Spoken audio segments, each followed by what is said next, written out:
I never owned a GameCube myself, and so it always baffled me when Super Smash Bros. Came out and people flocked to get their GameCube controllers. I didn't understand what the appeal of this particular controller was. And so I decided that, hey, not being a GameCube person, I can give you guys an unbiased opinion on whether or not it's worth picking up a GameCube controller for Super Smash Bros.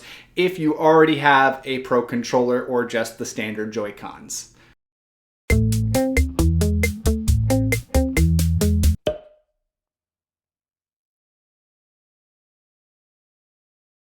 Before we begin, I just wanted to go ahead and quickly say thank you guys. We've been growing at an exponential rate here on Switch Mania. You know, I think it was just before Christmas time that we had 120 subscribers, and we've suddenly grown all the way up to 240 as of last time I checked. So thank you guys. I appreciate you all, and make sure you hit that notification bell so that you can get notified right as my new videos come out. Now, of course, let me state before I even begin that this is all my opinion. This is just what I found out as somebody who didn't own a GameCube, because I know there's a lot of people out there who live and die by the GameCube and the Super Smash Bros. Melee edition of Super Smash Bros. So this is all my opinion and what I found out through using these particular types of controllers. All right, let's start with the easiest version. Playing with the Joy-Cons, either with the grip or just by themselves, is not the best way to play this. I mean, it is much more comfortable to obviously use a Pro controller or a GameCube controller. Now, obviously, if you're in handheld mode,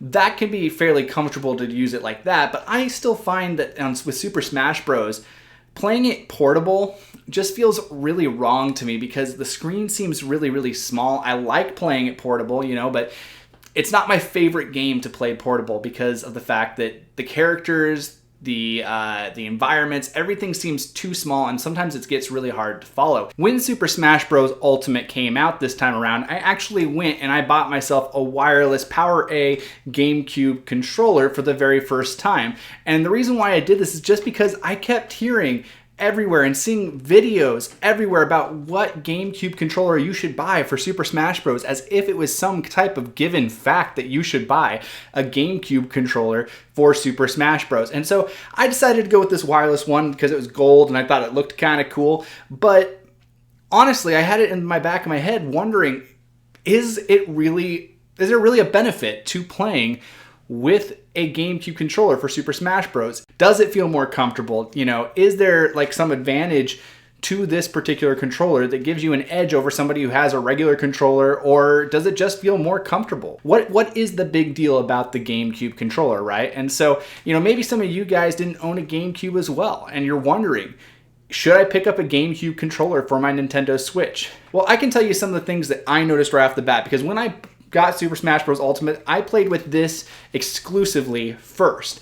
And what I noticed about it that I particularly liked was the fact that the A button is a lot bigger than any of the other buttons. And that's one of the buttons you mash the most, is the A button, because it's just your standard attack. And so I found that that was really comfortable to just be able to have an A button that was about the size of my thumb. Now, I have pretty big hands, but this is a really nice size button for me. Now, one thing I didn't particularly like about the GameCube controller was the fact that the Y and the X buttons felt off to me. The X button is normally on top in the Pro controller and the Y button is normally off to the side, but it feels more like the Y button's on top and the X button's off to the side, and it feels like it's even off to the wrong side because Y is usually off to the left side of the controller and this is off to the right side of the controller. So X in general just felt really wonky to me. Now, is this a big deal for Super Smash Bros. Particularly? No, it's not. I mean, I barely used Y and X that often. But when it comes to other games, because you can use this GameCube controller with other things, it does feel a little weird to have Y and X in the wrong spot. So other things I really liked about the GameCube controller was the back triggers. They have these really nice finger grooves that just fit really well and feel really natural, and that's really, really cool, and I do appreciate that as well. Another particular thing, just from, you know, aesthetics, that I didn't particularly like, I know this is a big issue with some of the other GameCube controllers as well, is the fact that my joystick started wearing out instantly, like right off the bat. I think it took me 2 hours to get the wear, but it's very torn up already. And that was kind of a bummer to me. I mean, I understood on the older GameCube controllers why that happened, but I mean, on a newer one, you'd think they'd come up with a different material or something to help fix that. Maybe they just wanted to keep it, you know, more standard, more classic to the actual GameCube controller, but I don't know. I think it should have been more durable of a material, especially for a game like Super Smash Bros. Where you're going to be using that joystick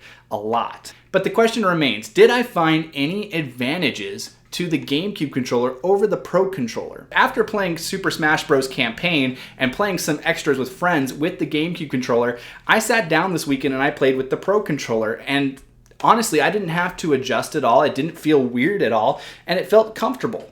You know, I felt really at ease using this Pro controller instead of the GameCube controller.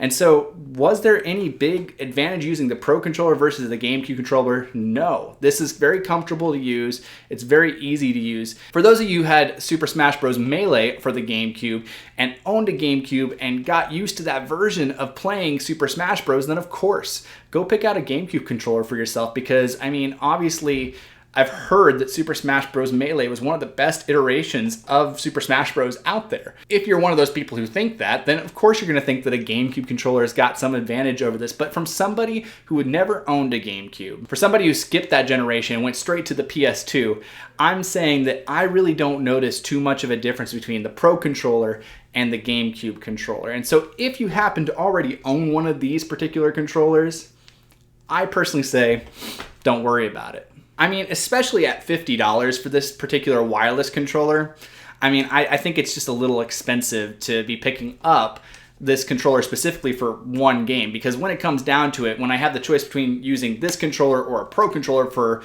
you know, Mario Kart, I'm going to probably choose the Pro controller. Now, I will say it is nice to have this when you have a friend over and you want to not use your Joy-Cons, and so you pass them the Pro controller and you use the GameCube controller, or vice versa. That works really, really nicely. I do appreciate having this for a cheaper second Pro controller option. So that should do it for this video. I hope you guys enjoyed this. If you liked this video, hit that like button down below. And if you're new to the channel, consider subscribing, because we constantly roll out new videos on Mondays, Wednesdays, and Fridays. Mondays are our news recap days, covering all the news for Switch that happened within the week.